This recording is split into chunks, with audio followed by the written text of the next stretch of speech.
Hello everyone, welcome to ChessVisor, your wise choice to improve your chess. In today's video, I am going to show you a very interesting game played between Magnus Carlsen and Praggnanandhaa R. And this game was played on Lichess in a title arena June 2019. So before we begin this video, if you are watching this channel for the first time, please consider subscribing to the channel and press the bell icon to get notified for the future videos. So here Magnus was handling the white pieces, so he opens the game with 1 G4. We have grobs opening, and for this Pragg replies with the move pawn G6.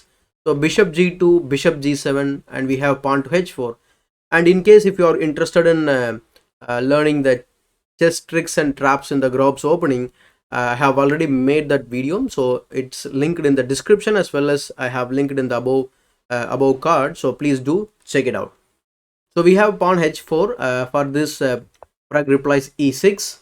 We have pawn H5 expanding more on the king side to attack this fianchetto structure by Pragg.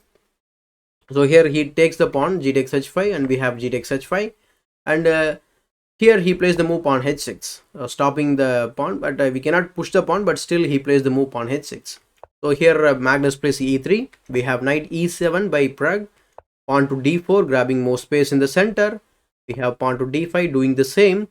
And after this he plays the move knight E2, and we have knight Bc6 developing move, but we have pawn to C4, D takes C4, we have knight A3 trying to recover the pawn, and in this position Pragg plays the move pawn E5.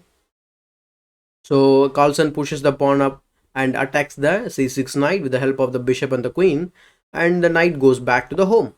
So we have knight takes C4, and in this position Pragg brings the bishop out and pins the E2 knight to the queen. Instead of that move, he could have gone pawn C6 here to challenge this strong pawn, and maybe the line could go like this: D takes C6, queen takes D1 check, king takes D1, and after knight B takes C6, and we have knight D6 check, king D7, knight takes C8, and we have rook AC8. So it's a equal game, roughly equal game for both players, but white is slightly better because of the opening advantage he is having. So here he plays the move bishop G4. We have pawn to D6, hitting the knight and the pawn. So knight is C6, and we have D takes C7. We have queen takes C7, and after queen to D6, and Pragg here exchanges the queen, going for an ending, which favors white here because of the following variation. Because knight takes D6 check, we have king E7, and then B7 pawn falls. In this position, Pragg could try the counterattack by playing knight B4, but he didn't play. Rather, he played the move rook C8, and we have bishop D2. And after bishop to D2, he is covering B4 square for the knight. So knight comes back. Knight developing to the D7 here. We have rook C1. So trying to help the B7 knight to come out of this position. And here he plays the move knight to D8 to challenge that knight. Instead of that, he could have tried pawn to E4 to shut down this bishop. Maybe it can be captured like bishop takes E4, but then we have knight D5. So it's a better variation for black. But in the game, he played knight to D8, and that allows Magnus to finish the game instantly with the starting move bishop to B4 check. And after king F6, he plays the move knight to C3. And after rook A B8, it's a natural looking move, but actually that's a blunder because the knight is coming into the center with a nasty check on the king. So because knight D5 check, actually you are running into a checkmating pattern here. In this position, if you play king to G5, the game could prolong, but he played the move. I think he could play the king G5 move, but he played the move king E6, and that runs into a checkmating pattern with the 4 moves. That is checkmate in 4 moves.